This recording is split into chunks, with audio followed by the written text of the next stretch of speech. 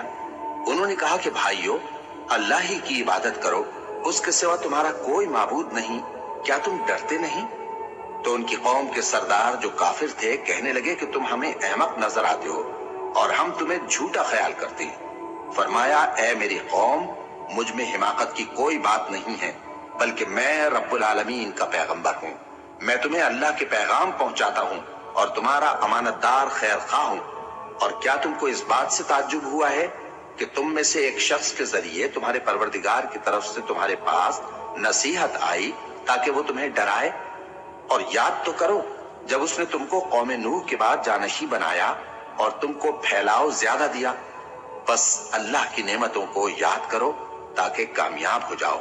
وہ کہنے لگے، کیا تم ہمارے پاس اس لیے آئے ہو کہ ہم اکیلے اللہ ہی کی عبادت کریں اور جن کو ہمارے باپ دادا پوجتے چلے آئے ہیں ان کو چھوڑ دیں؟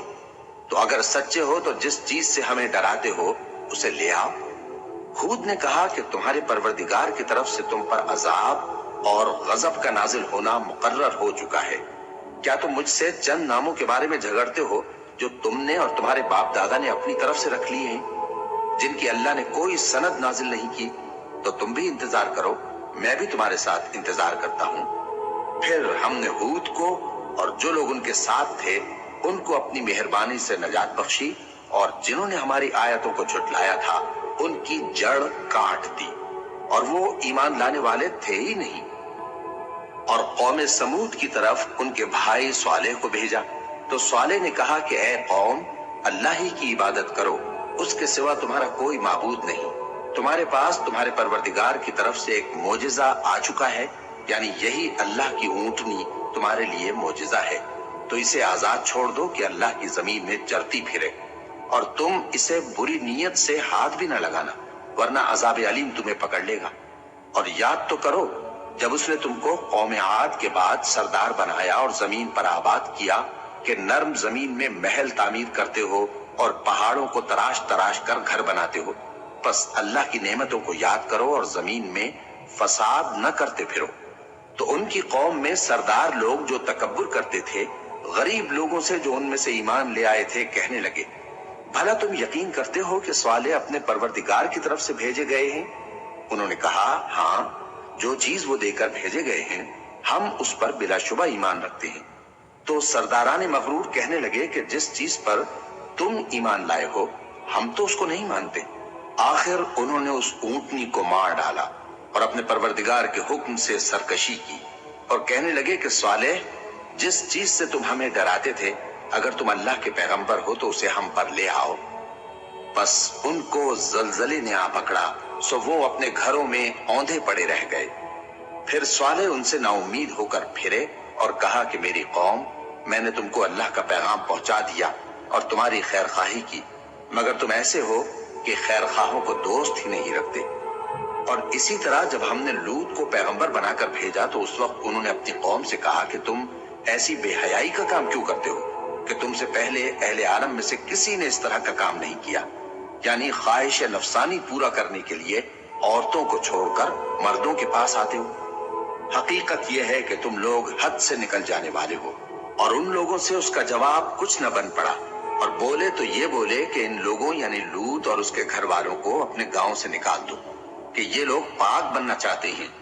تو ہم نے ان کو اور ان کے گھر والوں کو بچا لیا، مگر ان کی بیوی نہ بچی کہ وہ پیچھے رہنے والوں میں ہو گئی۔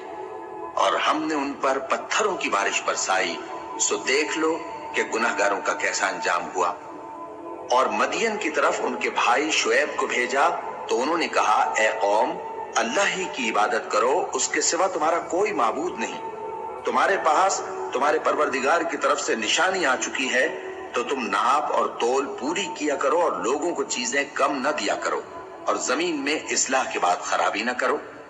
اگر تم صاحب ایمان ہو تو سمجھ لو کہ یہ بات تمہارے حق میں بہتر ہے، اور ہر رستے پر مت بیٹھا کرو کہ جو شخص اللہ پر ایمان لاتا ہے اسے تم ڈراتے اور اللہ کی راہ سے روکتے اور اس میں کجی ڈھونڈتے ہو۔ اور اس وقت کو یاد کرو جب تم تھوڑے سے تھے تو اللہ نے تم کو جماعت کثیر کر دیا، اور دیکھ لو کہ خرابی کرنے والوں کا انجام کیسا ہوا۔ اور اگر تم میں سے ایک جماعت میری رسالت پر ایمان لے آئی ہے اور ایک جماعت ایمان نہیں لائی تو صبر کیے رہو یہاں تک کہ اللہ ہمارے تمہارے درمیان فیصلہ کر دے، اور وہ سب سے بہتر فیصلہ کرنے والا ہے۔ تو ان کی قوم میں جو لوگ سردار تھے جو تکبر کرتے تھے وہ کہنے لگے کہ شعیب، یا تو ہم تم کو اور جو لوگ تمہارے ساتھ ایمان لائے ہیں ان کو اپنے شہر سے نکال دیں گے، یا تم ہمارے مذہب میں واپس آ جاؤ۔ انہوں نے کہا خواہ ہم تمہارے دین سے بیزار ہی ہوں تو بھی، اگر ہم اس کے بعد کہ اللہ ہمیں اس سے نجات بخش چکا ہے تمہارے مذہب میں لوٹ جائیں تو بے شک ہم نے اللہ پر جھوٹ باندھا، اور ہمیں شایع نہیں کہ ہم اس میں لوٹ جائیں۔